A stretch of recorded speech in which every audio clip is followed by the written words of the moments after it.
Football বিশ্বে Brazil নিজেদের নাম যেভাবে তৈরি করেছে তাতে হয়তো দলটার এই পরিস্থিতি খারাপের চেয়ে দুর্বল মাত্রায় রয়েছে বলাই যায়। সুযোগ্য কোনো কোচ নেই বলেই কি এই অবস্থা ব্রাজিলের? তিতের অধীনে যে দল বিশ্বজয়ের স্বপ্ন দেখেছে সে দলের বর্তমানে ২৬ বিশ্বকাপে খেলার যোগ্যতা নিয়েই উঠেছে প্রশ্ন। ২০২২ সালে ক্রোয়েশিয়ার সাথে হেরে বিশ্বজয়ের যাত্রা থেকে ছিটকে যায় ব্রাজিল।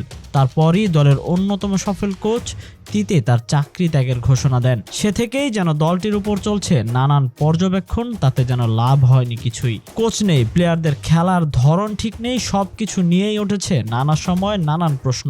দলটা ব্রাজিল, তাই হয়তো এমন প্রশ্ন উঠছে বলাই যায়। দলটির অন্যতম সেরা খেলোয়াড় নেইমারের ইনজুরিতে দলের ভারসাম্য ঠিক রাখাটাও কঠিন হয়ে যাচ্ছে। তবে এখন দলের কোচ নিয়েই চলছে নানান গুঞ্জন।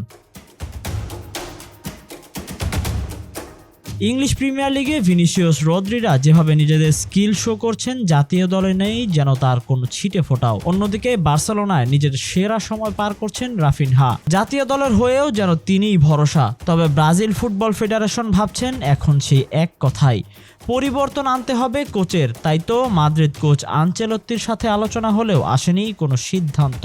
গুঞ্জন যেন রয়েই গেছে। অপরদিকে শোনা যাচ্ছে ব্রাজিল দলটার দায়িত্ব নিতেই আল হিলালের চাকরি ছেড়েছেন পর্তুগিজ কোচ হোর্হে জেসুস।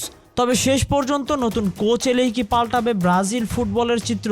ফিরে পাবে কি সেই আগের জৌলুস ব্রাজিল? তা জানতে এখন শুধুই কোচ নিয়োগের অপেক্ষা। Tahsin Ahmed, BD archive.